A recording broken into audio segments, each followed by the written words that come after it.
ఎదురు వచ్చినారు.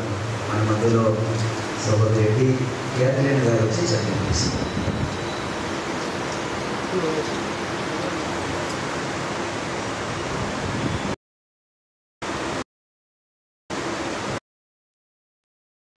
ఈ దినమునకై ఏర్పాటు చేయబడిన దేవుని వాక్య భాగము పరిశుద్ధ గ్రంథము నుండి పాత నిబంధన గ్రంథము యోబు గ్రంథము 1వ అధ్యాయము 1వ వచనం నుండి 5వ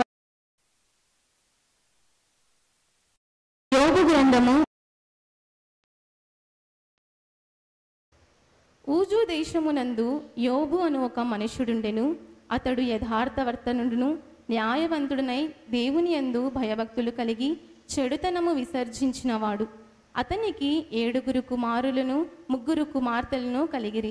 అతనికి 7,000 గొర్రెలను 3,000 ఒంటెలను 500 జతల ఎడ్లను 500 ఆడుగాడిదలను కలిగి బహుమంది పనివారును అతనికి ఆస్తిగా నుండెను. గనుక తూర్పు దిక్కు జనులందరిలో అతడే గొప్పవాడుగా నుండెను.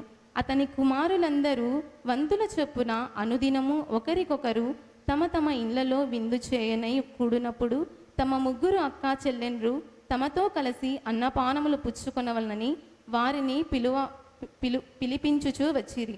వారి వారి విందు దినములు పూర్తి కాగా యోబు తన కుమారులు పాపము చేసి తమ హృదయములలో దేవుని దూషించురేమో అని వారిని పిలువనంపించి వారిని పవిత్రపరిచి అరణోదయమున లేచి వారిలో ఒక్కొక్కని నిమిత్తమై దహనబలి నర్పించుచూ వచ్చెను. యోబు నిత్యము అలాగున చేయిచుండెను. దేవుని వాక్యం ఇంతటితో సరి. Praise the Lord. రెండవ పాఠంగా పరిశుద్ధుడైన లూకా రాసిన సువార్త 2వ అధ్యాయం 22వ వచనం నుండి 28వ వచనం వరకు మన మందులో ఉన్నటువంటి ఆనంద శ్రావణి గారు వచ్చి చదివినిపిస్తారు. ఏర్పాటు చేయబడిన దేవుని వాక్య భాగము 2వ భాగముగా పరిశుద్ధ గ్రంథము నుంచి క్రొత్త నిబంధన గ్రంథము నుంచి లూకా సువార్త 2వ అధ్యాయం 22వ వచనం నుంచి 32వ వచనం వరకు గల దేవుని వాక్య భాగం చదువుకుందాము. లూకా సువార్త 2వ అధ్యాయం 22వ వచనం నుంచి 32వ వచనం వరకు. 2వ అధ్యాయం 22వ వచన ప్రారంభము. మోషే ధర్మశాస్త్రము చొప్పున వారు తమ్మును శుద్ధి చేసుకుని దినములు గడిచినప్పుడు తొలిచూలు మగపిల్ల ప్రభువుకు ప్రతిష్ఠ చేయబడవలెను అని ప్రభువు ధర్మశాస్త్రమందు వ్రాయబడినట్టు ఆయనను ప్రభువుకు ప్రతిష్ఠించుటకును ప్రభువు ధర్మశాస్త్రమందు చెప్పబడినట్టు గువ్వల జతనైనను 2 పావురపు పిల్లలనైనను బలిగా సమర్పించుటకును వారు ఆయనను యెరూషలేమునకు తీసుకొని పోయిరి. యెరూషలేమునందు సుమయోనను ఒక మనుష్యుడుండెను. అతడు నీతిమంతుడును భక్తిపరుడనై ఉండి ఇశ్రాయేలు యొక్క ఆదరణ కొరకు కనిపెట్టువాడు.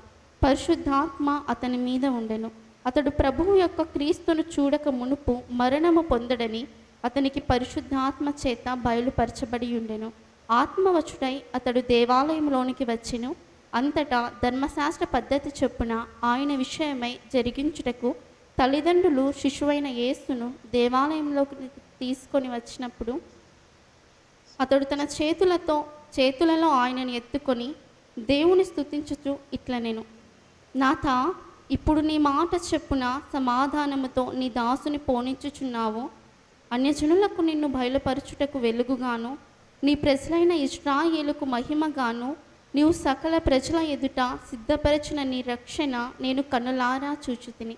ఇంతటితో వాక్య భాగం సరి. Praise the Lord. ఈ సంపత్ విజయ్ కుమారయ్య గారికి, అలాగే మరి సంఘ కమిటీకి, డీకన్ వారికి, అలాగే చేరువచ్చిన మీ అందరికీ కూడా పేరు పేరున హృదయపూర్వక వందనాలు నేను తెలియజేస్తున్నాను. ప్రియమైన వారలారా, మరి మరొకసారి మీ అందరితో కలిసి మరి ఈ పునరుత్థాన దినమందు యేసు ప్రభు మన కోసం చనిపోయి తిరిగి లేచిన పునరుత్థాన దినమందు ఈ మహా దేవాలయంలో మరి దేవుని ఆరాధించుటకు, దేవుని స్తుతించుటకు దేవుడు నాకు ఇచ్చిన గొప్ప అవకాశాన్ని బట్టి నేను మరొకసారి దేవుని స్తుతిస్తున్నాను. హల్లెలూయా. మరి వాక్యంలోకి వెళ్ళక మునుపు ఒక చిన్న మాట చెప్పాలని ఆశపడుతున్నాను. మరి జాగ్రత్తగా మీరందరూ ఆలకించాలని ప్రభు పెట్టి నేను తెలియజేస్తున్నాను. ఒక పెద్ద ఎడారిలో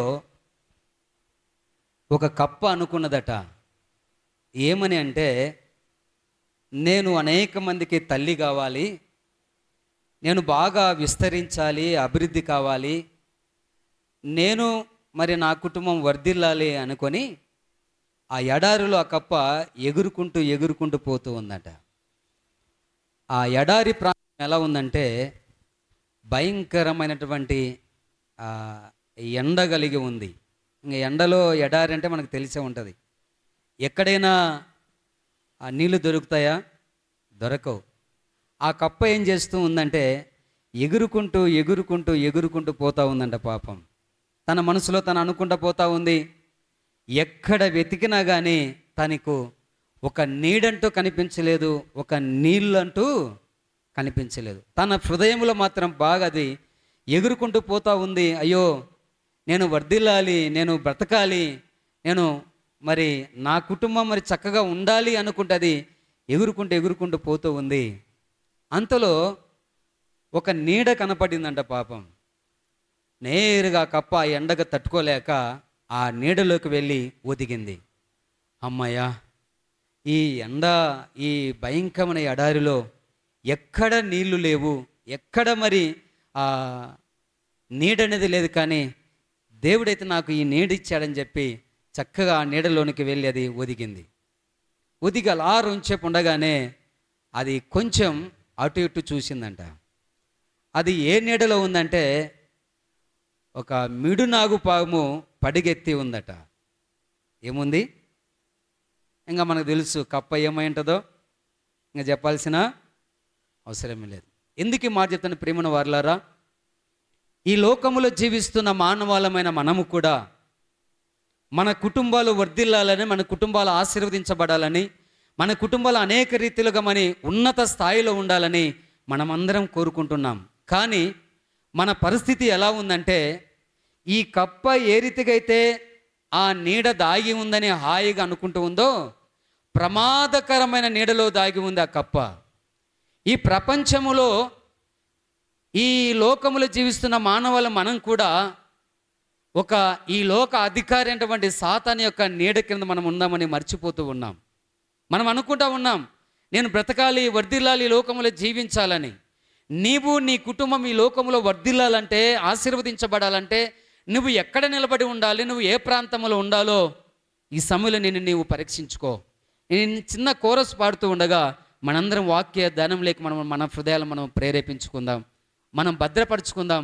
నీవు ఎలాంటి ఆశతో వచ్చావో, నీ జీవితం మరి ఎలా ఉండాలి, నీ కుటుంబం ఎలా ఉండాలనేటువంటి ఆశతో నీవు దేవుని సన్నిధానంకి వచ్చావో నిన్ను ఒక్కసారి నువ్వు పరీక్షించుకో. నేను చిన్న కోరస్ పాడుతూ ఉండగా మనందరం మరి ఈ పాటలో మనం ఏకీభవిస్తూ ప్రభువును మనము 2 నిమిషాలు స్తుతించి ఘనపరుద్దాం.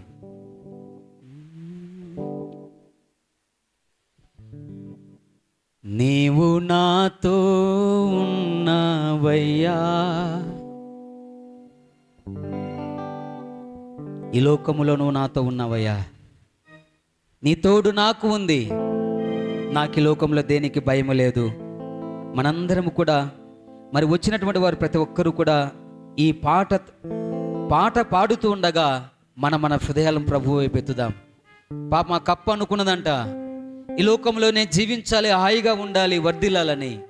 కానీ ప్రమాదమైనటువంటి ఆ నీడలో దాగి ఉంది. మరి ఈ లోకంలో నీవు నేను కూడా ఎలాంటి వారితో మనం ఉన్నాం, ఎక్కడ జీవిస్తున్నాం, ఒక్కసారి పరీక్షించుకుందాం. నీవు నా తోడు ఉన్నావయ్యా, నాకు భయమేలా నా యేసయ్యా, నీవు నాలోనే ఉన్నావయ్యా, నాకు దిగులేలా నా మెస్సయ్యా, నీవు నా తోడు ఉన్నావయ్యా, నాకు భయమేలా నా యేసయ్యా, నీవు నాలోనే ఉన్నావయ్యా, నాకు దిగులేలా నా మెస్సయ్యా, నాకు భయమేలా, నాకు దిగులేలా, నాకు చింతేలా, నాకు బీతేలా, నాకు నావయ్యా, నాకు భయ భయమేల నా యేసయ్యా, నీవు నా తోడు ఉన్నావయ్యా, నాకు దిగులేల నా మెస్సయ్యా. అవును, ఈ లోకములో ఎన్ని కష్టాలు ఎన్ని నష్టాలున్నా ఆయన నీతో ఉన్న దేవుడు.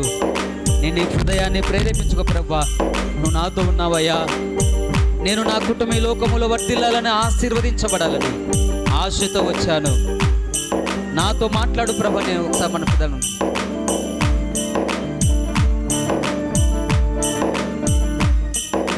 కష్టములో నష్టములో నా తోడు ఉన్నావు, వేదనలో ఆ వేదనలో నా చెంత ఉన్నావు. కష్టములో నష్టములో నా తోడు ఉన్నావు, వేదనలో ఆ వేదనలో నా చెంత ఉన్నావు. అడిగిన వారికి ఇచ్చేవాడవు, వెతికిన వారికి దొరికేవాడవు. అడిగిన వారికి ఇచ్చేవాడవు, వెతికిన వారికి దొరికేవాడు. తట్టిన వారికి తలుపులు తెరిచే దేవుడవు, తట్టిన వారికి తలుపులు తెరిచే దేవుడవు.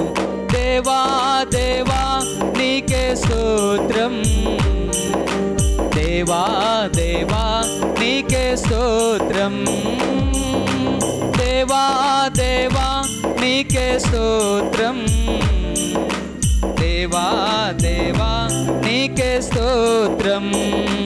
నీవు నా తోడు ఉన్నావయ్యా, నాకు భయమేల నా యేసయ్యా, నీవు నాలోనే ఉన్నావయ్యా, దిగులేల నా మెస్సయ్యా, నీవు నా తోడు ఉన్నావయ్యా, నాకు భయమేల నా యేసయ్యా, నీవు నాలోనే ఉన్నావయ్యా, నాకు దిగులేల నా మెస్సయ్యా. నాకు భయమేలా, నాకు దిగులేలా, నాకు చింతేలా, నాకు బీతేలా, నీవు నాతో ఉన్నావయ్యా, నాకు భయమేల నా యేసయ్యా, నీవు నాలోనే ఉన్నావయ్యా, నాకు దిగులేల నా మెస్సయ్యా. ప్రార్థన చేసుకుందాం. పరిశుద్ధుడైన తండ్రి, సర్వశక్తిమంతుడా, మీ స్తోత్రాలు. అయ్యే లోకములో నీవు నాకుండగా మాకు భయమేలయ్యా, దిగులేలా. ఇంతవరకు నాయన మమ్మల్ని అందరినీ పాటలతోనూ ఆరాధనతో నడిపించారు, మీకు స్తోత్రాలు. ప్రత్యేకించబడే సమయంలో నీ వాక్యాన్ని అందించుటకు, నీ వాక్యాన్ని ధ్యానించుటకు నిలబడి ఉన్న నన్ను మీ సెలవు చెంత మరుగు చేయండి. ఈ నోటి మీరు వాడుకునండి. చెప్తున్న నాతోనూ కూడి ఉన్న బిడ్డలతో మీరు మాట్లాడండి. మనుషుడిగా మాట్లాడితే ప్రయోజనం లేదయ్యా. పరిశుద్ధాత్మదేవా, మీ సహాయాన్ని మెండుగా ఇచ్చి మా అందరితో నీవే మాట్లాడి సహాయము చేయమని యేసే శక్తి కలిగిన నామములో ప్రార్థించి అడిగి వేడుకుంటున్నాము తండ్రి. ఆమేన్. హల్లెలూయా, హల్లెలూయా. క్రీస్తునందు ప్రియమైన వారలారా, చెరువు వచ్చిన మీ అందరికీ కూడా మరొకసారి ప్రభు పేరిట వందనాలు తెలియజేస్తున్నాను. పరిశుద్ధ గ్రంథము నుండి పాత నిబంధన గ్రంథం, మరి మనం 2 పాటలు చదువుగా విన్నాం. అలాగే ఉత్తర పద్ధతి రీతిగా చదువుగా మనం విన్నాం. ఇంకో మాట చదువుకునే వాక్యంలోకి వెళ్దాం. కీర్తనలు 115వ సంకీర్తన 14వ వచనం చదువుదాం. 115వ సంకీర్తన 14వ వచనం. యెహోవా మిమ్మును మీ పిల్లలను వృద్ధి పొందుచును. అదే భూమి ఆకాశములను సృజించిన యెహోవా చేత మీరు ఆస్వాదింపబడిన వారు. చాలు. క్రీస్తునందు ప్రియమైన వారలారా, ఈ చదవబడిన లేఖన భాగాన్ని మనం జాగ్రత్తగా పరిశీలన చేస్తే 115వ సంకీర్తన 14వ వచనంలో అంటున్నాడు, యెహోవా మిమ్మును మీ పిల్లలను వృద్ధి పొందించును. నిజంగా ఈ వృద్ధి పొందడం బైబిల్ గ్రంథ లేఖన ప్రకారము వర్ధిల్లడం అంటారు. మరి మనము మన కుటుంబాలు వర్ధిల్లాలంటే మనం ఏం చేయాలి?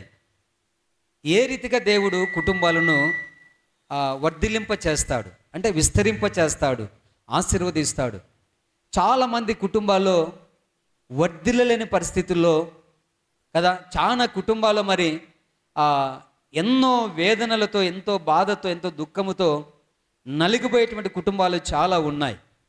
మరి మనం ధ్యానించే అంశం ఏంటంటే కుటుంబము వర్ధిల్లుట. మరి మన కుటుంబాలు వర్ధిల్లాలంటే ఏ రీతిగా వర్ధిల్లుతాయి? మనకు కావాల్సిన ఈ ప్రపంచంలో ఏం కావాలి? నువ్వు ఎంత సంపాదించినా, ఏ రీతిగా సంపాదించినా కుటుంబాలు ఏం కావాలంటే ఆశీర్వదించబడాలి, వర్ధిల్లాలి. ఇదే మనకు కావాల్సింది. ఉదాహరణకు ఆదాము హవ్వలను మనం జ్ఞాపకం చేసుకుంటే, మన పితరులు వాళ్ళను దేవుడు ఏం చేశాడంటే మరి మట్టిని తీసుకుని బొమ్మగా చేసి ఆదామును చేసిన తర్వాత మరి తనకు సాటైన సహకారం కావాలని ప్రక్కటెముక తీసి స్త్రీనిగా తయారు చేసి అవ్వను తీసుకొచ్చి ఆయన గిఫ్ట్గా ఇచ్చాడు. ఇచ్చి వారిని దేవుడు ఏం చేశాడు? ఆనాడే దేవుడిని వారిని ఏం చేశాడంటే ఆశీర్వదించాడు. ఇంకంతే, దేవుడు ఎప్పుడూ ఆశీర్వదించాడు. కానీ మానవులు మనం ఏం చేస్తున్నామంటే ఆ ఆశీర్వాదాన్ని కోల్పోయి, ఆ విస్తరించేది కోల్పోయి మనం ఎక్కడికెక్కడికో పరిగెడుతూ ఉన్నాం. కానీ ఈ దినాన నీవు నేను తెలుసుకోవాల్సిన సత్యం ఏంటో తెలుసా?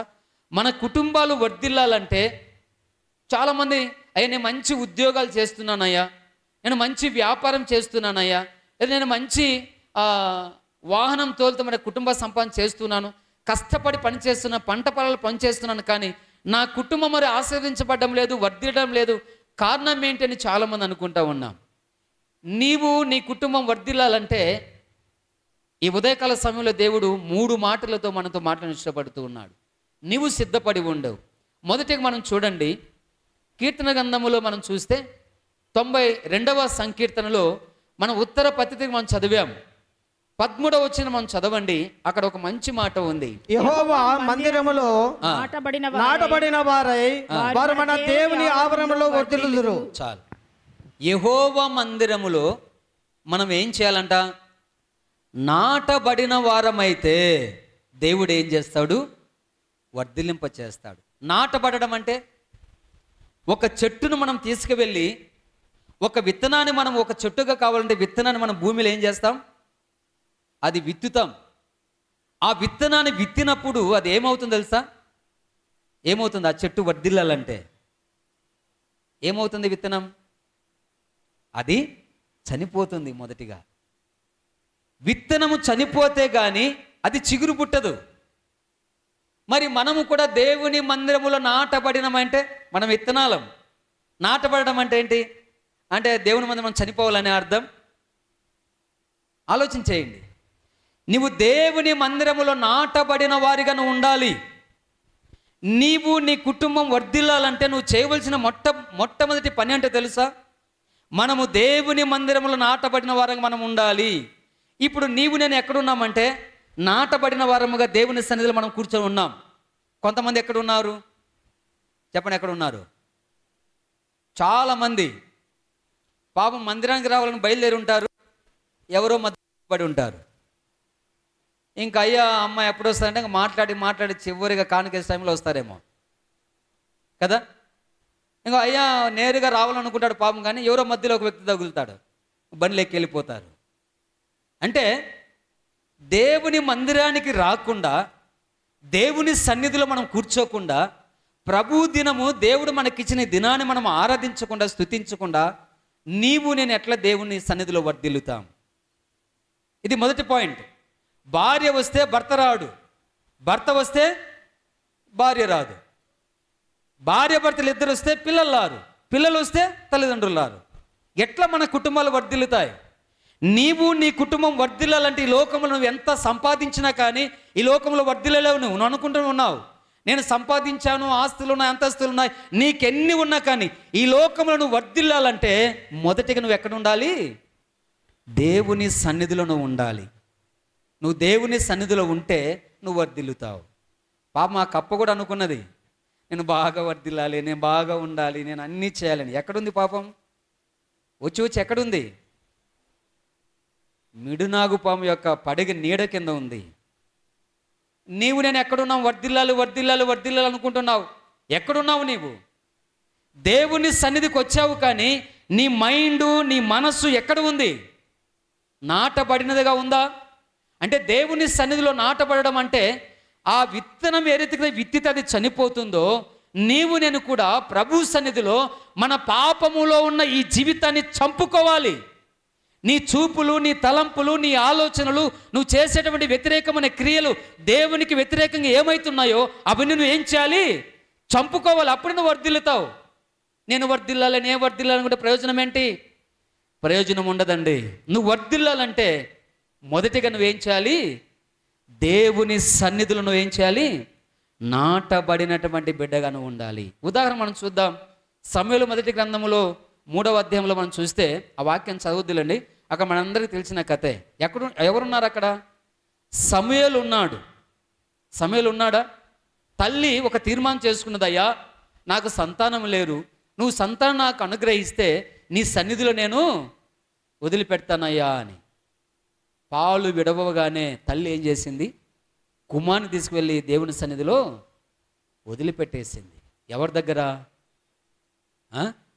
ఏలియా దగ్గర వదిలిపెట్టేసింది.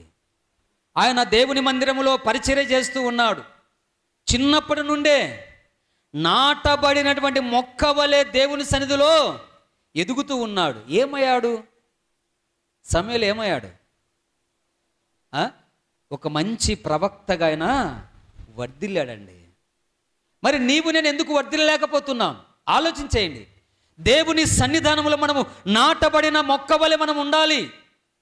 నాటబడిన మొక్క వలె మనం ఉండకపోతే, ఓయమ్మ నా భార్య పోతుందిలే, నాకేం పర్వాలేదులే, ఓయమ్మ నా భర్త పోతున్నాడులే, నాకేం పర్వాలేదులే, ఓయమ్మ నా పిల్లలు పోతున్నారులే, నాకేం పర్వాలేదులే, ఓయమ్మ నా తల్లిదండ్రులు పోతున్నా నాకేం అనుకునే ప్రయోజనం ఉండదు.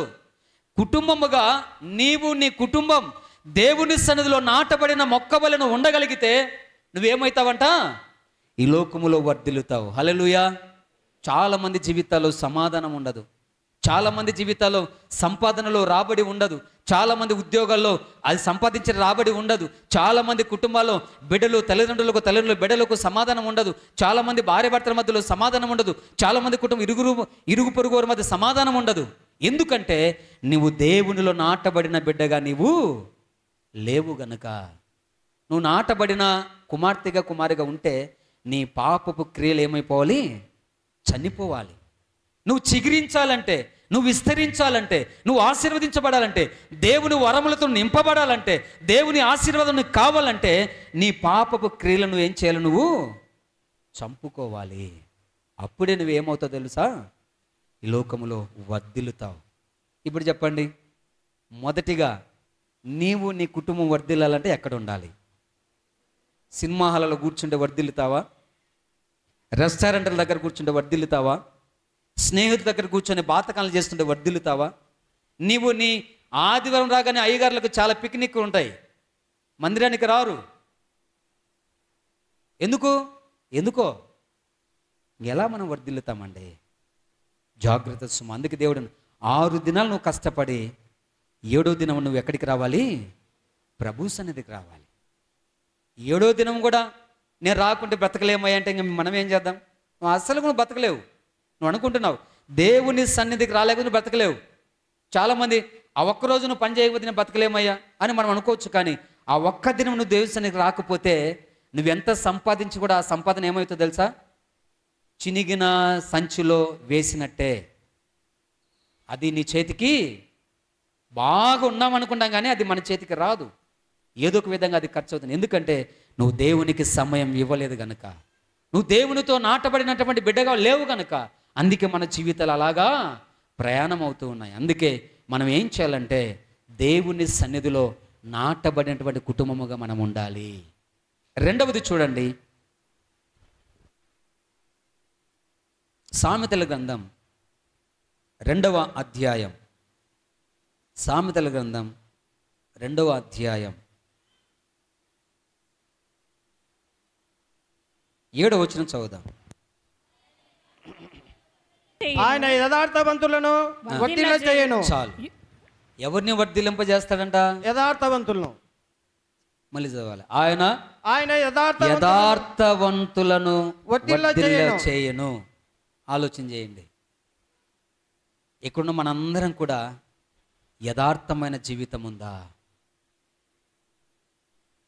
యథార్థత చాలా విలువైనది. ఏ మనుషునికైనా మనకు ఉండవలసిన ఏంటో తెలుసు, ఈ లోకంలో యథార్థమైన జీవితం ఉండాలి. అవునంటే అవును, కాదంటే కాదు. లోపల ఒక జీవితం, బయట ఒక జీవితం. ఇది వద్దు మనకు. నువ్వు ఉంటే లోపలన్న ఉండు, లేకుంటే అంతే. నేను వద్దులే, బయటనే ఉంటే ఇంక ఎవరేం చేయలేరు. ఒకే ఒక జీవితం ఉండాలి. వెచ్చగానైనా ఉండు, చల్లగా ఉండైనా, కానీ నులివెచ్చన వేషధారణ జీవితం మనకొద్దు. నీ జీవితంలో యథార్థత లేకపోతే, నీ జీవితంలో పరిశుద్ధత లేకపోతే, నువ్వెంత చేసిన భక్తి కూడా వ్యర్థమే. దేవుని సన్నిధికి వచ్చి మనము, నేను ఉదాహరణ చెప్తాను. ఇక నేను బాగా వాక్యం చెప్పి, మీతో బాగా మంచి వాక్యం చెప్పి అనుకొని నేను బయటకు వెళ్ళి నా ఊర్లో నేను నా ఇష్టానుసారంగా జీవించాను అనుకో, నా జీవితం ఏమవుతుంది? బహుశా మీరు చూడరేమో, కానీ మనతో ఉండువాడెవరు? దేవుడే. నువ్వు కూర్చున్న స్థలములో ఆయన ఉన్నాడు, నువ్వు నిలబడిన స్థలములో ఉన్నాడు ఆయన, నువ్వు చేసే ఉద్యోగంలో ఉన్నాడు ఆయన, నువ్వు చేసే పనిలో ఉన్నాడు ఆయన, నువ్వు చేసే వ్యాపారంలో ఉన్నాడు ఆయన, నువ్వు చదివే చదువుల్లో ఉన్నాడు ఆయన, నువ్వు చేసేటువంటి డ్రైవింగ్లో ఉన్నాడు. నువ్వు ఎక్కడున్నప్పుడు, నువ్వు పనుకున్నప్పుడు, లేచినప్పుడు నీతో ఉండే దేవుడు ఆయన. నువ్వు ఎక్కడ తప్పించుకుంటావు? యథార్థత మన జీవితంలో లేకపోతే ఈ లోకంలో మనం వర్ధిల్లలేం. యథార్థత చాలా విలువైనది. యోబు గ్రంథం మనము 1వ అధ్యాయం 1 నుండి 5 వచనాలు చదవాం. యోబు ఎలాంటి వాడంట? ఈ భూమి మీద ఆయన ఎలాంటి వాడండి? యథార్థవంతుడండి. యథార్థమైనటువంటి కలిగిన వాడు. కానీ ఏమయ్యాడు ఆయన? అనేకమైన కష్టాలు ఆయనకు వచ్చాయి. పిల్లలు నష్టపోయాడు కదా, ఆస్తి నష్టపోయింది, ఆయనకున్నటువంటి గొడ్లు కూడా అన్ని మొత్తం ఏమీ లేవు, అన్నీ చనిపోయాయి. ఆఖరికి ఏమైంది? తన శరీరం కూడా చిల్ల పెంకులతో గీక్కున్నాడంట. ఆఖరికి ఏమైంది తెలుసా? తన ఇంటి వారు కూడా, తన గ్రామస్తులు కూడా ఏమయ్యారు? వెలివేశారు ఆయన్ను. ఊరి గవిన బయట ఉన్నాడు. తన ఉన్నటువంటి భార్య కూడా ఆయన ఏం చేసింది? దూషించింది. కానీ ఆయన మరుమాట కూడా ఎక్కడైనా తప్పిపోయాడా? ఈ లోకములో క్రీస్తు నమ్మినటువంటి మనకు అనేకమైన శ్రమలు వస్తాయి, అనేకమైన కష్టాలు వస్తాయి, అనేకమైన ఇబ్బందులు వస్తాయి, అనేకమైన రోగాలు వస్తాయి. కానీ నువ్వు ఏం చేయాలంటే తట్టుకోగలిగి ఉండాలి. యథార్థమైన జీవితం కలిగి ఉండాలి. ప్రభువా, యోబుకు ఒక్క నుంచి ఒక వ్యక్తి, అయ్యా పిల్లలు చనిపోయారంటే, యెహోవా ఇచ్చెను ఆయనకే స్తుతి కలుగును గాక. అయ్యా ఆస్తి నష్టపోయింది, పోనీ దేవుడిచ్చాడు. అయ్యా ఈన్లు కూలబడిపోయింది, పోనీ. అన్నిటికీ తాళుకోగలిగినటువంటి వాడుగా ఉన్నాడు. యథార్థపరుడు యోబు. యథార్థంగా నిలబడ్డాడండి. నీవు నేను ఎక్కడున్నాం? ఎక్కడున్నాం చెప్పండి. దేవుని మందిరములోకి వచ్చినప్పుడు ఒక మాట ఉంటుంది, ఆఫీస్కి వెళ్ళినప్పుడు ఒక మాట ఉంటుంది, దేవుని మందిరములో ఒక మాట ఉంటుంది, కుటుంబానికి వెళ్ళినప్పుడు ఒక మాట ఉంటుంది. ఒక ఆయన అన్నాడంట, సేవకుడు, మీరు ఇదిగో వంట చేసేటప్పుడు తిరగమాత వేసేటప్పుడు ఎర్రగడ్డలు ఆనియన్స్ వేయొద్దని చెప్పాడంట సంఘానికి. బాగా ఇంకా సంఘములో వాక్యం ప్రకటన చేసేటప్పుడు ఆయన కుటుంబస్తులు కూడా ఉంటారు కదా, అంటే పాస్టరమ్మ కూడా కూర్చొని వింటా ఉంది బాగా ఆయన చెప్పే ప్రతి మాట. నేరుగా ఇంటికి వెళ్ళింది, వంట చేయమని పాప ఆయన తొందరపడుతున్నా వంట చేయని. వంట చేస్తూ ఉంది ఆమె. చేస్తున్నప్పుడు ఆమె ఏం చేసిందంటే తిరగమాత పెడేటప్పుడు ఆనియన్స్ కట్ చేయలేదు, వేసేసింది, తిరగమాత ఇచ్చేసింది. తింటా ఉన్నాడు ఆయన. తింటా ఏంది ఒక్క ఆనియన్స్ కూడా కనపడాలంటే, ఏమండి సంఘములో మీరే కదా చెప్పింది,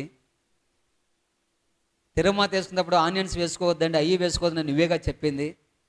అందుకే నేనంటే అది వారికే. ఎవరికి అంటే బోధించే ఆయనకు ఒక వినేవారికి మరొకటి. అది ఆయనకే అంట, వాళ్ళకే అంట, అది సంఘానికే, మనకు కాదే. అంటే బోధించే నేను నా ప్రవర్తన నా స్థితి లేకపోతే సంఘం ఎలా ఉంటుంది? అంటే ఎందుకు మాట్లాడుతానంటే సంఘములో నాటబడిన మనందరి కూడా ఏముండాలంటే యథార్థమైన ప్రవర్తన కలిగి ఉండాలి. అందుకే కీర్తనకారుడు అంటాడు, 15వ సంకీర్తన అనుకుంటా, చదవండి ఆ మాట. చాలా అద్భుతమైన మాట ఉంది ఆడ.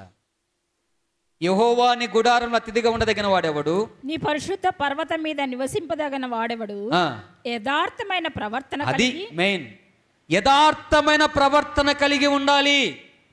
ఈ ప్రవర్తన మనలో లేకపోతే నువ్వు ఎలా వర్ధిల్లుతావు? ఆ ఎత్తైన పర్వతం మీద నివసింపాలంటే, ఆ ఎత్తైన పర్వతం మీద దేవునితో నువ్వు ముఖదర్శనం చేయాలంటే, ఆయన నువ్వు ఆరాధించాలంటే, ఈ లోకంలో నీ జీవితం కరెక్ట్గా ఉండాలంటే, ఈ మందిరంలో నాటబడినటువంటి మన కుటుంబాలు ఎలా ఉండాలి తెలుసా? యథార్థమైన ప్రవర్తన కలిగి జీవించాలి. యథార్థవంతులము లేకపోతే ఈ లోకములో నీవు నేను వర్ధిల్లలేం. యథార్థత చాలా ప్రాముఖ్యమైనది. మరి ఉందా లేదా ఒకసారి ఆలోచన చేయండి. యథార్థమైన జీవితం ఉందా లేదా ఆలోచన చేయండి. నాలో ఉందా యథార్థమైన జీవితం? ఎక్కడ ఉంది నీలో? మా టీవీ చూడొద్దు, సీరియల్ చూడొద్దు, ఆకొక్క వేసుకోవద్దు, సిగరెట్ తాగొద్దు, మందు తాగొద్దు, దొంగతనం చేయొద్దు, అబద్ధాలు ఆడొద్దు, కొట్లాడుకోవద్దు, ఈడ్చే పగాలు ఉండొద్దు అంటే ఇక్కడైతే బాగా వింటారు. కానీ అడుగు బయట పెట్టగానే మన జీవితాలు ఎలా ఉన్నా ఒకసారి ఆలోచన చేసుకోండి. యథార్థమైన జీవితం మనకు కావాలి. అప్పుడు దేవుడు నేనేం చేస్తాడంటే వర్ధిల్లింపు చేస్తాడు. ఇవి నా మాటలు కాదండి, దేవుని యొక్క వాక్కు. దేవుని యొక్క వాక్యం ఇది స్పష్టంగా తెలియజేస్తూ ఉంది. దేవుని వాక్యాన్ని నీ జీవితంలో పెట్టుకొని యథార్థమైన జీవితం కల మన జీవితం. ఈ లోకంలో యథార్థత లేకపోతే, యథార్థమైన ప్రవర్తన లేకపోతే మన కుటుంబాలు వర్ధిల్లవు, విస్తరించబడవు, ఆశీర్వదించబడవు. నువ్వు అనుకున్నది జరగడం లేదు. కారణం ఏంటో తెలుసు? నీదో యథార్థమైన జీవితం లేదేమో. ప్రభువు మందిరములో నాటబడినటువంటి కుటుంబముగా నువ్వు లేవేమో. ఒకసారి ఆలోచన చేసుకో. అందుకే రెండవదిగా మనలో ఏముండాలో తెలుసా? ఫస్ట్ ఎవరిని దేవుడు ఆశీర్వదిస్తాడు, వర్ధిల్లింప చేస్తాడంటే నాటబడిన దేవుని మందిరంలో నాటబడినటువంటి వారుగా ఉన్నప్పుడు. రెండవది ఎవరిని దేవుడు వర్ధిల్లింప చేస్తాడంటే యథార్థమైన ప్రవర్తన కలిగి జీవించినటువంటి వారిని. మూడవదిగా మనం చూద్దాం. చూడండి, మూడవదిగా మనం చూస్తే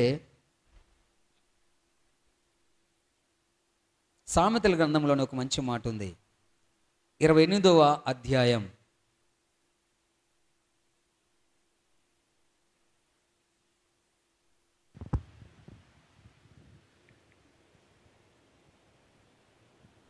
25వ వచనం చదువు. పేరాస గలవాడు కలహమును రేపును, యెహోవా యందు నమ్మిక ఉంచువాడు వర్ధిల్లును. చాలు.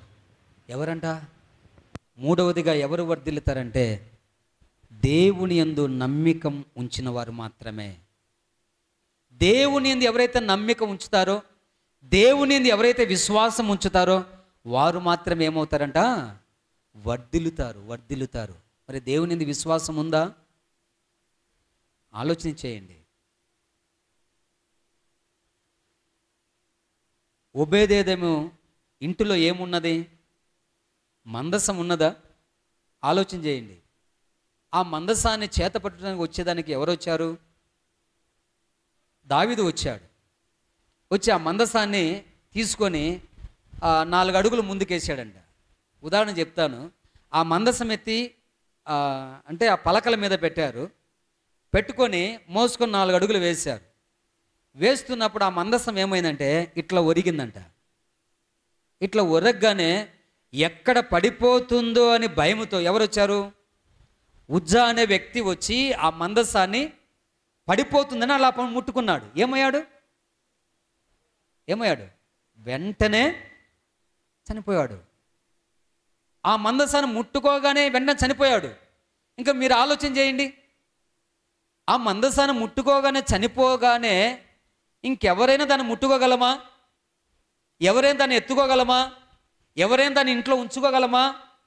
ఆలోచన చేయండి.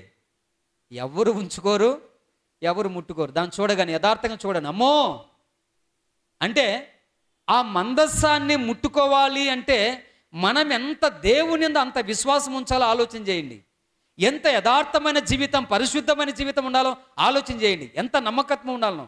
అంటే నేను ఎందుకు మాట చెప్తానంటే, దేవుని యొక్క వాక్యాన్ని మీ హృదయములో, ఆ వాక్యాన్ని మీ హృదయములు ఉంచుకొని నమ్మకంగా ఉంటే, ఓబేదెదోము ఇంట్లో పెట్టుకున్నాడు. ఎన్నెళ్ళు? 3 నెలలు ఇంట్లో పెట్టుకోగానే ఆ కుటుంబం ఎంత ఆశీర్వదించబడిందో, ఎంత వర్ధిల్లిందో చూడండి. అంటే ఓబేదెదోము ఇంట్లో ఆ మందసం, ఆ యొక్క దేవుని యొక్క వాక్యం ఉంచబడిన తర్వాత అంతగా వర్ధిల్లాడంటే, మరి నేను నా జీవితంలో ఏముంది? వాక్యము అనగానే యోహాను రాసిన సువార్తను చూడగలం. ఆది యందు వాక్యం ఉండెను, వాక్యము దేవుని యొద్ద ఉండెను, ఆ వాక్యమే అది. ఆయన కృపా సత్య సంపూర్ణుడిగా మన మధ్యలో శరీరధారిగా నివసించాడంట. మన మధ్యలో నివసించాడు ఆయన. వాక్యమైన దేవుడు. ఈ ఉదయకాల వాక్యం తెలియజేస్తున్నమాట, నీవు వాక్యమందు విశ్వాసం ఉంచగలిగితే, నమ్మకం నువ్వు పెట్టుకోగలిగితే, నీవు నీ కుటుంబం ఏమవుతుంది? వర్ధిల్లుతుంది. మరి ఉందా? ఉందా మన జీవితాల వర్ధిల్లుట? ఈ 3 విషయాలు నీ జీవితంలో ఉంటే దేవుడు నిన్న నీ కుటుంబాన్ని ఆయన వర్ధిల్లింప చేస్తాడు, విస్తరింప చేస్తాడు, ఆశీర్వదిస్తాడు. అమ్మాయ్యా, నేను వాక్య ముగింపులో ఉన్నాను. జాగ్రత్తగా ఆలోచన చేయండి. ఈ 3 విషయాలు మన జీవితాల్లో ఉండాలి. మొదటిగా, దేవుని మందిరంలో నాటబడిన వారికి మనం ఉండాలి. సమయంలో దేవుని మందిరంలో సేవ చేశాడు. ఏమయ్యాడు? ఒక మంచి ప్రవక్తగా ఆయన విస్తరించబడ్డాడు. ఇశ్రాయేలులకు తెలియపరచబడ్డాడు ఉంది లేఖన భాగంలో. ఆయన మంచి ప్రవక్త అని. యోబు యథార్థవంతుడుగా ఉన్నాడు. ఏమయ్యాడు? డబల్ బ్లెస్సింగ్ కదా. 10,000 ఒంటెలు ఉంటే చనిపోతే 20,000 ఇచ్చాడంట. 10,000 గొర్రెలు చనిపోతే 20,000 వచ్చాయంట కదా. 10,000 ఎకరాలు పంట నష్టపోతే, ఈ భూమి మీద యోబు లాంటి సౌందర్యవంత కుమార్తెలు ఈ భూమి మీద పుట్టలేదంట. ఇంకా అర్థం చేసుకోండి. నేను సౌందర్యవంతులు అనుకుంటానేమో. యోబు లాంటి కుమార్తెలు, సౌందర్యవంతులు ఈ భూమి మీద పుట్టలేదు. అంటే అంతటి సౌందర్యవంతులు నువ్వు కావాలంటే యథార్థమైన జీవితం కావాలి మనకు. అలాంటి యథార్థమైన జీవితం ఉంటే అలాంటి సౌందర్యవంతునిగా నువ్వు ఉంటావు, సౌందర్యవంతురాలుగా నువ్వు ఉంటావు. డబుల్ బ్లెస్సింగ్ దేవుడు నీకు ఇస్తాడు. నువ్వు పోగొట్టుకునేదేంటో 2 దేవుడు నీకు ఇస్తాడు. నీకు సమాధానం లేకపోతే సమాధాన పరుస్తాడు. నువ్వు అనుకుని సాధించలేకపోతే దేవుడు దాన్ని నువ్వు సాధించే విధంగా నీ ముందు పెడతాడాయన. అందుకే అటువంటి విశ్వాసం ఉండాలి, నమ్మకత్వం ఉండాలి. నమ్మకత్వం లేకపోతే మనమేమి. ఒక టీచర్ స్కూల్లో పిల్లలందరినీ పిలిచాడంట, రండి అందరు రండి అని. అందరినీ పిలవగానే పిల్లలందరూ వరుస కూర్చున్నారు. ఏం చెప్తాడో సారు, అందరినీ పిలిచాడు కదా. టీచర్ పిలుస్తూ ఉన్నాడంటే పిల్లలకు ఒక ఆనందం ఉంటుంది. ఈరోజు ఏదో ఒకటి చెప్పబోతున్నాడు కదా, ఏదో ఒక మరి కార్యక్రమాన్ని నెరవేర్తిస్తాడేమో అనేటువంటి ఆలోచనతో పిల్లలందరూ కూర్చున్నారంట. కూర్చుండగానే ఆయన నేరుగా వచ్చి ఒక్కొక్కరిని పిలిచి ఆయన ఏం చేస్తున్నాడంటే, తనకు వచ్చిన జీతంలో ఒక్కొక్కరికి మరి 500, 1000 రూపాయలు అట్లా ఇస్తూ ఉన్నాడు. చేతికి ఎంత ఇస్తా అట్లా ఇస్తూ ఉన్నాడంట. అందరికి ఇవ్వగానే అందరు తీసుకుని అందరు కూర్చున్నారు. అరే నీకెంత వచ్చింది? సార్ నాకు 500 వచ్చింది. మరి 500తో నువ్వేం చేస్తావు? సార్ ఈ 500తో నేను ఇదిగే డ్రెస్ కొనుక్కుంటా సార్ అని. అరే నీకెంత వచ్చింది? సార్ నాకు 1000 రూపాయలు వచ్చింది. 1000 రూపాయలతో ఏం చేస్తావు? సార్ 1000 రూపాయలతో నేను బాగా ఎంజాయ్ చేస్తా సార్ అని. అట్లా ఒక్కొక్కరిని పిలుస్తా అంటే ఒక్కొక్కరు చెప్తా ఉన్నారంట. మరి మీరేం చెప్తారు చెప్పండి? ఒకవేళ డబ్బులు ఇస్తే కొంతమంది అమ్మగారు అయితే ఏదో ఇంటి ఖర్చులకు వాడుకుంటారు, కొంతమంది ఏదో వృధా చేయకూడదు ఏదో వాడుకుంటారు. పిల్లలు ఏం చేస్తారు? ఒకడేమంటాడంట, సార్ నేను మంచి షూ కొంటాను సార్, మంచి చెప్పులు కొంటాను, మంచి బెల్ట్ కొంటాను సార్, మంచి కంటద్దెలు కొంటాను, మంచి వాచ్ కొంటాను అంటే చెప్పుకుంటావుదంట. ఒకడు మూల కూర్చోన్నాడంట. పాపం వాడిని అడిగితే, ఏమ్రా వాళ్ళందరూ సంతోషంగా మరి అవి కొంటాం ఇవి కొంటామంటే అందరు చెప్తాంటే నువ్వేం కొంటావరా అంటే వాడు మెల్లగా లేచాడంట. వచ్చి చెవి దగ్గరకు వచ్చి, సార్ ఏనానా అంటే, ఏం నీకెంత వచ్చిందంటే, నాకు 1000 రూపాయలు వచ్చింది సార్. మరి ఏం చేస్తావారంటే, సార్ 1000 రూపాయలతో మా అమ్మకు కళ్ళు కనిపించడం లేదు, కంటెద్దాలు తీసుకుపోయి ఇస్తా సార్ అన్నాడంట. ఏమన్నాడు? కంటి అద్దాలు తీసుకుపోయి ఇస్తా సార్. మరేమ్రా మీ అమ్మ ఏం పని చేస్తా అంటే, మా అమ్మ కుట్టి మిషన్ కుడుతుంది సార్, కుట్టేటప్పుడు కళ్ళు కనిపించవు. అయితే డాక్టర్ దగ్గర చూపిస్తే 1000 రూపాయలు అవుతాయి అద్దాలు అన్నారు, కానీ అంత స్తోమత మాకు లేదు సార్. అప్పుడప్పుడు కుట్టుకొని మా కుటుంబ పోషణ జరుగుతుంది. ఈ 1000 రూపాయలతో నేను కంటెద్దాలు తీసుకెళ్ళి మా అమ్మకి ఇచ్చి మేము చక్కగా ఉంటాము సార్ అన్నాడంట. ఈయన చాలా ఆశ్చర్యపోయాడంట. వెరీ గుడ్ రా అన్నాడంట. సరే నేరుగా వెళ్ళాడు. పాపం ఇంటికి కూడా వెళ్ళాడు ఆ అబ్బాయి. అమ్మకి ఇచ్చినటువంటి స్లిప్పు, కంటెద్దాలు స్లిప్ ఇస్తారు కదా, అది బుక్స్లో పెట్టుకొని రోజు ఏడ్చుకుంటూ ఉన్నాడంట, మా అమ్మకి కంటి చూపు కావాలని. వెంటనే ఆ 1000 రూపాయలు తీసుకొని నేరుగా డాక్టర్ దగ్గర పరిగెత్తాడు. పరిగెత్తి ఆ 1000 రూపాయలు తీసుకుపోయి ఆ చీటీ, ఆ 1000 రూపాయలు అక్కడ పెట్టాడట. పెట్టగానే ఆ డాక్టర్ చూసి, ఇదిగోమ్మా అని చెప్పి ఆ నెంబరు కలిగిన అద్దాలు ఇచ్చి పంపించేశాడు. ఇంకా అద్దాలు తీసుకొని హ్యాపీగా పరిగెడతా ఉన్నాడు ఇంటికి. ఎక్కడికి? అమ్మ దగ్గరికి హ్యాపీగా పరిగెడతా ఉన్నాడు. నేరుగా వచ్చి తల్లి దగ్గర రాగానే తల్లి పాపం ఆ దారం కనిపించగా అగసార్లు పడుతూ చాలా కష్టపడతా ఉంది. మమ్మీ అని కేకలు వేయగానే, ఏనానా ఇంత లేటుగా వచ్చావు, ఏమైంది, ఎందుకు ఇంత లేటుగా వచ్చావంటే, ఏమీ లేదని చెప్పి నేరుగా వెళ్ళి ఆ బ్యాగ్లోంచి మరి ఆ అద్దాలు తీసి ఆ స్వెట్స్ తల్లికి ఇచ్చాడంట. చూడగానే తల్లి ఎంతో ఆనందపడింది. ప్రియమైన వాళ్ళారా, ఆ అద్దాలు పెట్టుకున్నది చాలా హ్యాపీగా పడి ఆ కుమారి మీద కౌగిలించుకొని ముద్దు పెట్టి, ఆయన ఎట్లొచ్చాయి డబ్బులు వచ్చాయంటే, మమ్మీ మా సార్ అందరికీ డబ్బులు ఇచ్చాడు, అందరూ చెప్పులు అవి ఇవి కొనుక్కుంటా అంటే నేనైతే నీకు అద్దాలు తెచ్చాను మమ్మీ, ఎందుకంటే నువ్వు బాగా కుట్టి డబ్బు సంపాదిస్తే నేను మంచి ప్రయోజకం అవుతాను మమ్మీ అన్నాడట. ఇంకా ఆ కుమార్ని తల్లి ఆశ నెరవేర్చిన కుమార్ని జీవితంలో తల్లి ఒకటే అనుకున్నదంట, నేను కష్టపడి కుట్టి సంపాదించి నా కుమార్ని ఎంతైనా చదివించాలి అని ఆశతో మరి ప్రారంభించిందంట. పాపం 1 రోజు 2 రోజు నెలలు సంవత్సరాలు కుడతానే ఉంది, డబ్బులు బాగా సంపాదిస్తూ ఉంది. కుమార్ని మంచి ఉన్నత విద్యకు అభ్యసించింది, చక్కటి మరి కోచింగ్ కూడా చేయించిందట. గ్రూప్ 1లో ఫస్ట్ ర్యాంక్ వచ్చిందంట. హల్లెలూయా. ఫస్ట్ ర్యాంక్ రాగానే మనకేంది ఉద్యోగం వస్తే తెలుసు కదా, అందరికీ తెలుసు. మంచి ఉద్యోగం, ఐఏఎస్ ఆఫీసర్ అయ్యాడంట. కొన్ని దినాలు బాగా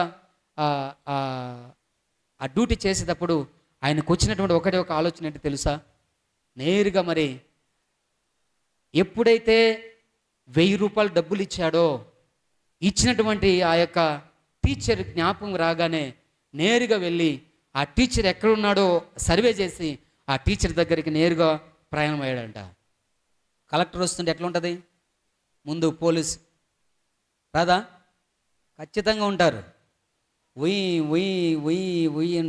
ఆయన ఎక్కడైతే స్కూల్ చెప్తున్నాడో ఆ స్కూల్ దగ్గరికి వెళ్ళిందట ఆ కార్లన్నీ.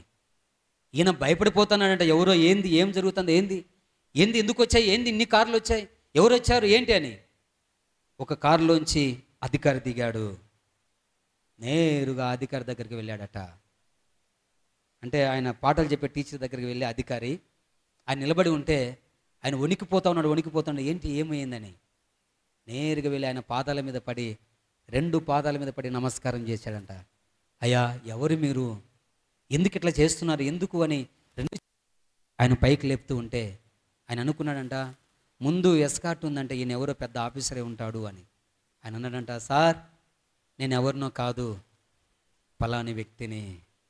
నువ్వు ఆ రోజు నాకు 1000 రూపాయలు ఇచ్చావు, ఏం చేస్తావరంటే నీకు చెవులో వచ్చి చెప్పానే, నేను మా మమ్మీకి అద్దాలు లేవు తీసుకువెళ్ళి ఇస్తానని. ఆ వ్యక్తిని, ఆ స్టూడెంట్ని నేనే అప్పుడు అది 2 కళ్ళలోంచి నీరు కారాయి. గట్టిగా కవగలిగించుకున్నాడు. ఈ స్థానంలో నడిచి ఎట్లా అంటే, నా 1000 రూపాయల అద్దాలే ఈనాడు నన్ను ఈ స్థితికి తీసుకొచ్చాది.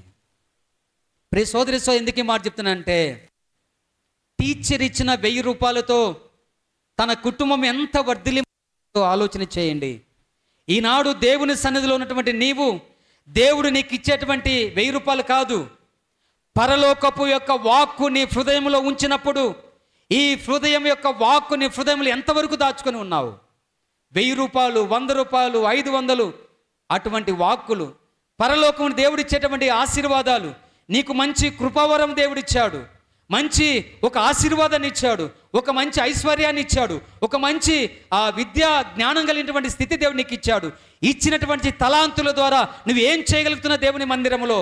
నాటబడినటువంటి కుటుంబముగా నువ్వు ఉన్నావా? నాటబడిన బిడ్డగా నువ్వు ఉన్నావా? ఒకసారి ఆలోచన చేయండి. ఆ టీచర్ ఇచ్చినటువంటి ఆ 1000 రూపాయలు, 100 రూపాయలే ఒక కుమారుని మంచి ఉన్నత విద్యకు అభ్యసించి మంచి ఆఫీసర్ అయ్యాడు. కానీ దేవుడి సన్నిధికి వచ్చినటువంటి నేను దేవుడిచ్చేటువంటి ఆశీర్వాదాలు నేను పొందుకుంటున్నామా లేదా? దేవుని వాక్యం నీతో మాట్లాడుతున్నప్పుడు నీ హృదయంలో దాగి ఉన్నప్పుడు దాన్ని నువ్వు రిసీవ్ చేసుకోవాలి, అప్లై చేసుకోవాలి, దాన్ని నువ్వు అనుకరించుకోవాలి, దాని ప్రకారం నువ్వు జీవించగలగాలి. ఈ లోకంలో నీవు దేవుని సన్నిధిలో ఉండకపోతే ఒక తీర్మానం చేసుకో, ప్రభువా నువ్వు నాతో మాట్లాడుతున్నావయ్యా, నీ సన్నిధిలో నేను ప్రతిదినం ఉంటానయ్యా, నీ సన్నిధిలో నాటబడిన బిడ్డగానే ఉంటానయ్యా, నువ్వు నాతో ఉన్నావు ప్రభు అని నువ్వు ఒక తీర్మానం చేసుకో. లేదా దేవుని సన్నిధిలో ఉండే నీకు యథార్థమైన జీవితం లేదేమో, అయ్యా నాకు యథార్థమైన జీవితం, యథార్థమైన 1000 రూపాయలు దేవునికి ఇస్తున్నాడేమో, ఈ రిసీవ్ చేసుకో, నీ లోపల ఉంచుకో ప్రభువా, నాకు యథార్థమైన జీవితం లేదయ్యా, నా హృదయం నాకు ఇవ్వయ్యా అని నువ్వు తీర్మానం చేసుకో. లేదా నువ్వు దేవుని సన్నిధికి వస్తున్నావు కానీ నీ హృదయంలో కార్యాలు జరగడం లేదని దేవుని విశ్వాసం లేదేమో, ఆయన యందు విశ్వాసం ఉంచు, నీ హృదయంలో భద్రపరుచుకో, నీవు వర్ధిల్లుతావు, నీ కుటుంబం వర్ధిల్లుతుంది.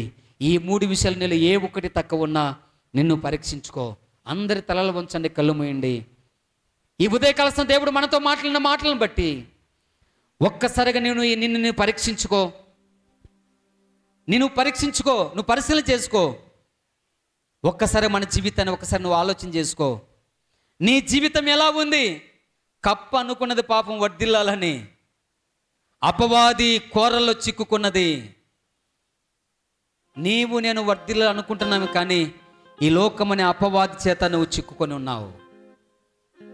ఈ లోక అపవాదితో నువ్వు అంటబడి ఉన్నావు. ఈ లోకములో నీ జీవితం ఎలా ఉందంటే నీవు కనపరుచుకోలేని స్థితిలో ఉంది. ప్రార్థన చేస్తున్నావు కానీ ఆ ప్రార్థనలో యథార్థత లేని జీవితం ఉంది. నీ విశ్వాసం ఎలా ఉంది ఒకసారి ఆలోచన చేయి.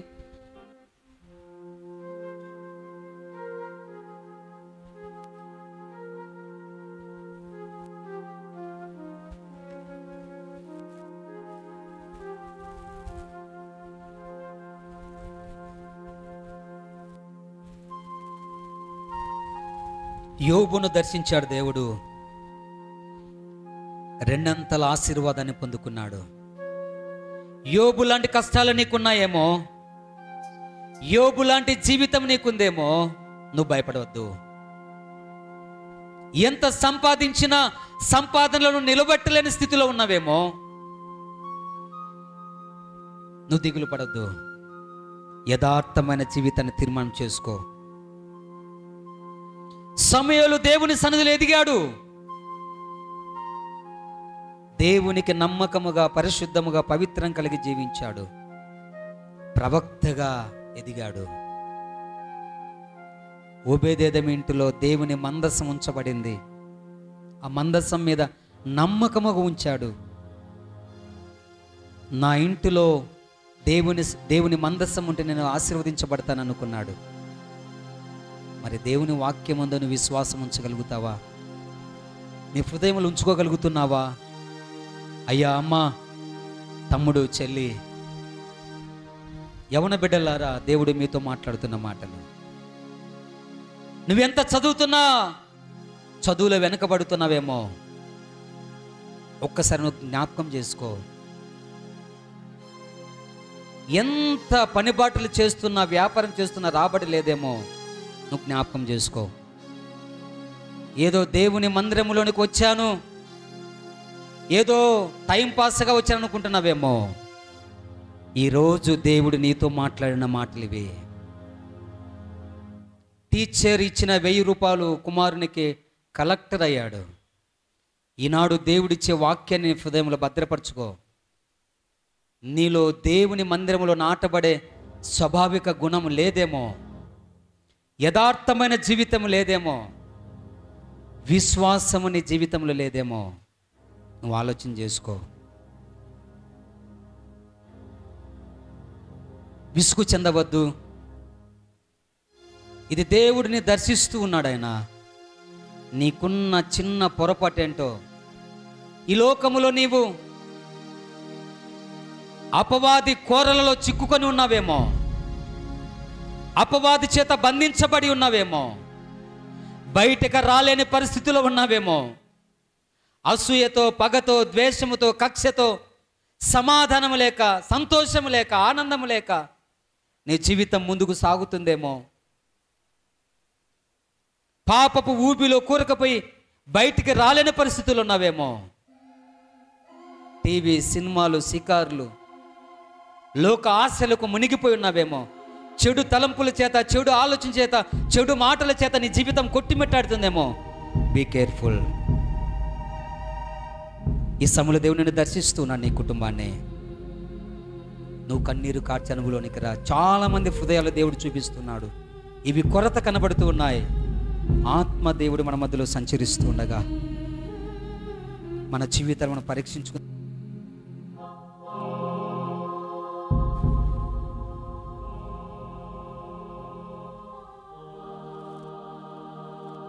యేసయ్యా యేసయ్యా యేసయ్యా యేసయ్యా ముఖ దర్శనము చాలయ్యా నాకు, నీ ముఖ దర్శనము చాలయ్యా.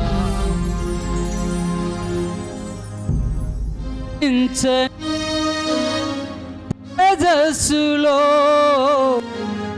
వసించు దైవమా, ముఖ దర్శనము చాలయ్యా మాకు, నీ ముఖ దర్శనము చాలయ్యా. అమ్మాయ్యా, సమీపించరాని తేజస్సులో వసించువాడు మన దేవుడు. నీతో నాతో ఉండే దేవుడు ఆయన. నిన్ను దర్శించడానికి ఇష్టపడుతున్నాడు ఆయన. ఎందుకు మన కుటుంబాలు వర్ధిల్లడం లేదు? దేవుని సన్నిధికి రాక ఎక్కడెక్కడో తిరుగుతున్నావేమో. ప్రతి ఆదివారము దేవుని సన్నిధిలో దేవునికి నువ్వు సమయాన్ని గడుపు. సమయాన్ని వృధా చేయవద్దు. దేవుని సన్నిధిలో గడుపుతున్న మనం యథార్థమైన హృదయం కలిగి జీవిద్దాం. యథార్థత, పరిశుద్ధత, పవిత్రత లేకపోతే ఆయన ముఖ దర్శనం నువ్వు చేయలేవు. నువ్వు వర్ధిల్లింపబడలేవు. నువ్వు అనుకున్న గోల్ నువ్వు చేరలేవు. ఆయన యందు విశ్వాసము లేకపోతే, దేవుని వాక్యం నీ హృదయంలో లేకపోతే, నీ కుటుంబంలో లేకపోతే, నీ జీవితంలో లేకపోతే, యెహోవా మందిరములో నాటబడిన వారముగా మన పాపపు జీవితాన్ని విరగగొడదాం, చంపివేసుకుందాం. ఎందులో బానిసైపోయి ఉన్నావో విడిచిపెడదాం.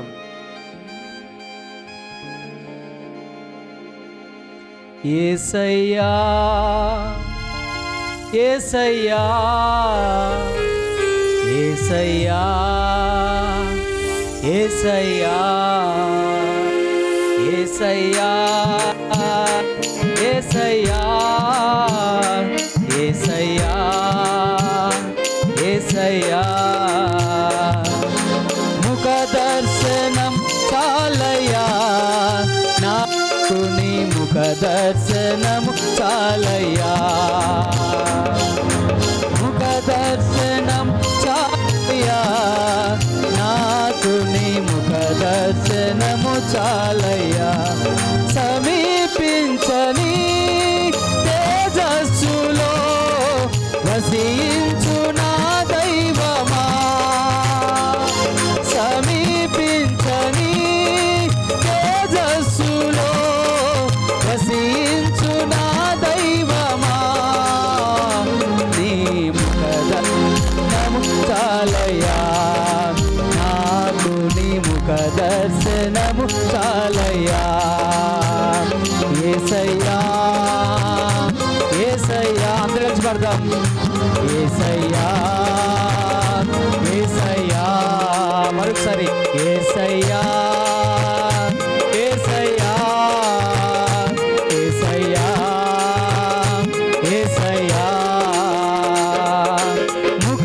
దర్శనము చాలయ్యా, నాకు నీ ముఖ దర్శనము చాలయ్యా, ముఖ దర్శనము చాలయ్యా, నాకు నీ ముఖ దర్శనము చాలయ్యా. కోట్ల కొలది దేవదూతల సమూహములో చేరి గానము చేసెదము, నిరతం నిత్యము స్తుతింతును. కోట్ల కొలది దేవదూతల సమూహములో చేరి గానము చేసెదము, నిరతం నిత్యము స్తుతింతును. యేసయ్యా యేసయ్యా అవునయ్యా, యేసయ్యా యేసయ్యా యేసయ్యా యేసయ్యా యేసయ్యా యేసయ్యా యేసయ్యా యేసయ్యా యేసయ్యా. ముఖ దర్శనము చాలయ్యా, మాకు నీ ముఖ దర్శనము చాలయ్యా, ముఖ దర్శనము చాలయ్యా, మాకు నీ ముఖ దర్శనము చాలయ్యా. సమీపించని తేజస్సులో నివసించు నా దైవం, సమీపించని తేజస్సులో వసించు నా దైవమా, నీ ముఖ దర్శనము చాలయ్యా, మాకు నీ ముఖ దర్శనము చాలయ్యా. యేసయ్యా యేసయ్యా. అందరూ పిలుద్దాం, యేసని పిలుద్దామా. యేసయ్యా యేసయ్యా యేసయ్యా యేసయ్యా యేసయ్యా యేసయ్యా యేసయ్యా. సమీపించని తేజస్సులో వసించు నా దైవమా, ముఖ దర్శనము చాలయ్యా, మాకు నీ ముఖ దర్శనము చాలయ్యా. యేసయ్యా యేసయ్యా అవునయ్యా, యేసయ్యా యేసయ్యా. ప్రియ సోదరి సోదరుడా, అమ్మాయ్యా, తమ్ముడు చెల్లి, దేవుడు నన్ను ప్రేమిస్తున్నటువంటి వాడైనా టీచర్ ఏ రీతిగా అయితే అందరికీ ఆ డబ్బుల రూపంగా ఇచ్చాడో, ఈనాడు యేసుక్రీస్తు ప్రభు వాక్యం ద్వారా అన్ని విధాలుగా నీకు పంచిపెట్టాడు. నువ్వు తీసుకొని ఏం చేస్తావు? నువ్వు అడుగుపెట్టి ఏం చేస్తావు? ఈ లోకములో నువ్వు ఎలా బ్రతుకుతావు? మందిరములో నాటబడిన వారముగా ఉంటామా లేదా? ఏదో వచ్చి ప్రజెంట్ వేసుకొని పోయే స్థితి మనకొద్దు. సీనియారిటీ వద్దు, మనకు సిన్సియారిటీ కావాలి, పరిశుద్ధత కావాలి, పవిత్రత కావాలి, యథార్థత కావాలి మనకు. ఈ లోక ఆశలు, ఈ లోక కోరికలు మనకొద్దు. ఈ లోక అపవాది కోరలను చిక్కుకొని ఉన్నావు, లోకం వైపు చూస్తున్నావేమో, ఏవి మన వెంట రావు. నీ వెంట వచ్చేది యేసుక్రీస్తు ప్రభు నువ్వు జీవించిన జీవిత విధానమైన క్రియలే. ఈ లోకంలో పరిశుద్ధంగా ఉన్నావా, పాపములో జీవిస్తున్నావా? నువ్వు పరీక్షించుకో. నిజంగా దేవుడు ఈ వాక్యం ద్వారా నాతో మాట్లాడాలనుకున్నటువంటి ప్రియ కుటుంబములారా, ఒక్కసారిగా మీ జీవితాలు ఒకసారి ప్రభువు ఎత్తు. నీ కుటుంబంలో ఉన్న కొరత కొదవలో దేవుడు తీర్చబోతున్నాడు. నిన్ను నీ కుటుంబాన్ని వర్ధిల్లించడానికి ఇష్టపడుతున్నాడు ఆయన, విస్తరింపజేసి ఇష్టపడుతున్నాడు ఆయన. నీ కుటుంబంలో సమస్యలు, అనారోగ్య క్రియలు పాపపు క్రియలు, నీకున్న బలహీనతలు విడిచిపెట్టకు, తొలగించగానే ఇష్టపడుతున్నాడు ఆయన. దేవుడు నాతో మాట్లాడనుకున్న వాళ్ళు మీ హస్తాల పైకి నేను మీకోసం ప్రార్థన చేస్తున్నాను. ఈ చిన్న కోరస్ పాడుతున్నప్పుడు ఒక్కసారిగా మనము పరీక్షించుకుందాం. నిజంగా పరిశుద్ధాత్మ దేవుడు ఈ మహాదేవాలయంలో కూర్చుని ఉన్న మనందరితో ఆయన మనం దర్శించి మన హృదయాలను పొలికింప చేస్తూ మన హృదయంలోనికి అడుగు పెడుతున్న ప్రభువుని ఆహ్వానిద్దాం.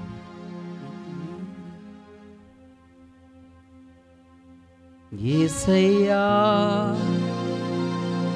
యేసయ్యా యేసయ్యా యేసయ్యా యేసయ్యా యేసయ్యా. ఆయన నీళ్ళు అడుగు పెట్టాలని ఇష్టపడుతున్నాను, నువ్వు పిలువు. యేసయ్యా యేసయ్యా. నీ కన్నిటిని ప్రభు చూస్తున్నాడు. సమీపించని తేజస్సులో నివసించు నా దైవమా. అయ్యా నా హృదయంలో నివసించాయి. ముఖ దర్శనము చాలయ్యా. నీ వాక్యాన్ని ప్రతి హృదయములో నీరు కట్టి ఫలింపచేయి ప్రభువా. ప్రతి పాపపు క్రియలు అణిచివేసి విడిచిపెట్టకు శక్తినివయ్యా. నీ ముఖ దర్శనము చాలయ్యా. యేసయ్యా యేసయ్యా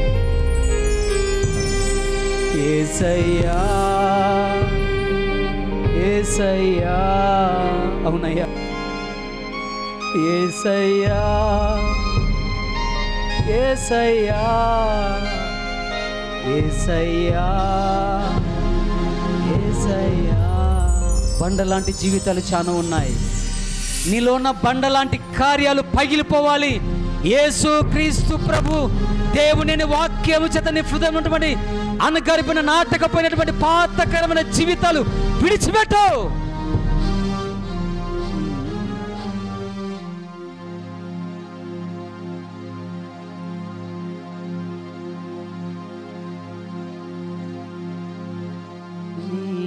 ముఖ దర్శనము చాలయ్యా.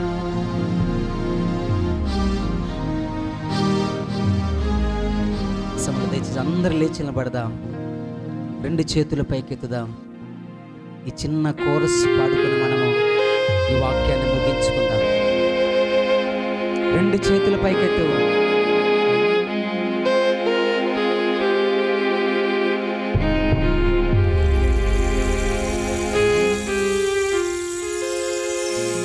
యేసయ్యా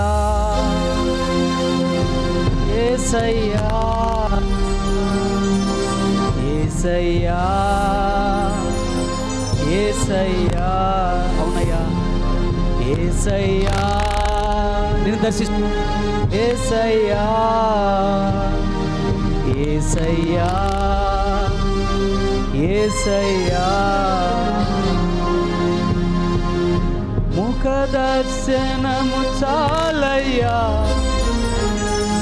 మాకు నీ ముఖ దర్శనము చాలయ్యా. సమీపించని తేజస్సులో నివసించు నా దైవమా. ముఖ దర్శనము చాలయ్యా. అయ్యా మా కుటుంబానికి నీ ముఖ దర్శనం చాలయ్యా. నా జీవితానికి నీ ముఖ దర్శనము చాలయ్యా. అన్నగారిపోయిన మా బ్రతులకు నీ ముఖ దర్శనము చాలయ్యా. యేసయ్యా యేసయ్యా యేసయ్యా. పిలవండి. యేసయ్యా యేసయ్యా యేసయ్యా యేసయ్యా.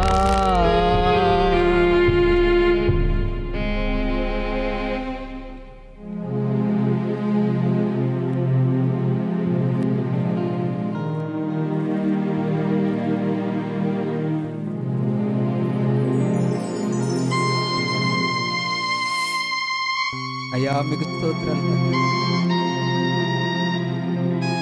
అయ్యా ఈ వాక్యముతో మాత్రం మీకు స్తోత్రాలు. ప్రతి బిడ్డని మీరు దర్శించిన దేవా మీకు స్తోత్రాలు. ఈ లోకములో కుటుంబాలు వర్ధిల్లలేని పరిస్థితులు, అణగారిపోయిన కుటుంబాలు, ఎంతో మంది సంతోషం, సమాధానం లేక, శాంతి లేక, ఎన్నో సమస్యలు, ఎన్నో ఇబ్బందులు, ఎన్నో కష్టాలు, ఎన్నో వ్యాధులు, ఎంతో అవసరతతో ఎన్నో కుటుంబాలు ప్రభు ఈ లోకములో ఎలా వర్ధిల్లాలో తెలియని పరిస్థితులు, అణగారిపోయిన కుటుంబాలతో మీరు మాట్లాడిన ప్రతి మాటకే మీ స్తోత్రాలు. అయ్యా సంఘములో నాటబడిన వారముగా ఉండగలటకు సహాయం చేయండి. యథార్థమైన జీవితం కలిగి జీవించటకు సహాయం చేయండి. నీ యందు విశ్వాసం వచ్చిన బిడ్డలుగా, నీ వాక్యాన్ని హృదయంలో పెట్టుకుని జీవించే బిడ్డలు ఉండగలటకు సహాయం చేయండి.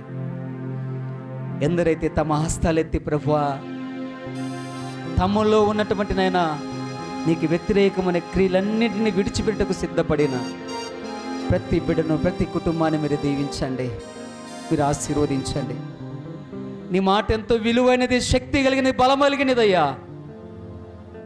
ప్రతి బిడ్డను మీరు దీవించండి అయ్యా, మీరు ఆశీర్వదించండి అయ్యా. ఆధ్యాత్మిక జీవితంలో బలపరచండి. నీ కుమారుడిగా, కుమార్తెగా ఉండటకు సహాయము చేయండి. ఈ వాక్యం ప్రతి బిడ్డ జీవితం నీరుకట్టి ఫలింపు చేసి, అభివృద్ధిపరిచి, ఆశీర్వదించి వాక్య ప్రకారం జీవించడానికి మీరు సహాయం చేయమని దేవా, తాకిన ప్రతి బిడ్డ హృదయాన్ని మీరు రెండంతల ఆత్మతో మీరు నింపి నడిపించమని మా ప్రార్థన ఆలకించి అంగీకరించిన వాడా మీకు స్తోత్రాలు చెల్లిస్తూ యేసయ్య శక్తి కలిగిన నామములో ప్రార్థించి అడిగి వేడుకుంటున్నాము తండ్రి. Amen, amen. హల్లెలూయా. సర్వశక్తిమంతుడా మీ స్తోత్రాలు ప్రభువా. మన్నించండి, చేరువచ్చిన ప్రతి కుటుంబాన్ని దీవించండి. ఈ ఆరాధన అంతట్లో మీరు నడిపించారు. ఆయన ఆరాధన ముగియగానే ప్రభువా బయలుదేరి వెళ్తున్న ప్రతి కుటుంబాన్ని వారి వారి గమ్యాలు మీరు చేర్చి అడుగుకుంటున్నాం దేవా. విత్తబడిన వాక్యాన్ని హృదయంలో పెట్టుకొని వాక్య ప్రకారం జీవించడానికి సహాయం చేయండి. ఆయన ఎవరైతే ప్రభువా ఎటువంటి నా తండ్రి ప్రభువా బాధలో, దుఃఖములు ఉన్నారో ప్రతి బాధ, దుఃఖం మీరు కొట్టివేసి నీ సాక్షులుగా వారు జీవించడానికి మీరు సహాయం చేయమని, సంఘములో ఉన్న ప్రతి ఆరాధన క్రమంలో ప్రతి బిడ్డ పాల్గొనట్టుగా మీరు సహాయం చేయమని, ప్రత్యేకించబడి ప్రభువా ఈ ఆరాధనలో పాల్గొన్న ప్రతి కుటుంబాన్ని, చిన్న బిడ్డల మొదలుకొని వృద్ధాపం ఉన్న ప్రతి బిడ్డలను మీరు పేరు పేరున దీవించి దీవించమని వచ్చిన ప్రతి బిడ్డ తండ్రి ఒట్టి చేతులతో వెళ్ళక నీ పరలోకపు దీవెనతో నింపి ఆశీర్వదించి పంపమని యేసయ్య శక్తి కలిగిన నామంలో ప్రార్థించడి వేడుకుంటున్నాము తండ్రి. పరలోకమందున్న మా తండ్రి, నీ నామం పరిశుద్ధపరచబడునుగాక, నీ రాజ్యం వచ్చునుగాక, నీ చిత్తం పరలోకమందు నెరవేర్చును. మౌన దిన ఆహారం మా దయచేయము, మా ఎడల అపరాధములు చేసిన మనం క్షమించి ఉన్న ప్రకారం మా అపరాధములను క్షమించము, మమ్మల్ని శోధన లేక అదృష్టిని తప్పించము. రాజ్యము, శక్తియు, మహిమ నిరంతరం నీవైనావు స్వామి. ఆమేన్. మన ప్రభు అయిన యేసుక్రీస్తు కృప, తండ్రి యొక్క ప్రేమ, పరిశుద్ధాత్మని సహవాసమును ఇక్కడ వచ్చిన వారికి, రాని వారికి, సంఘమంతటిని సకల పరిశుద్ధులకును ప్రార్థించిన ప్రతి బిడ్డకును సదాకాలం దేవుడు ఎల్లప్పుడూ తోడై ఉండను గాక. ఆమేన్.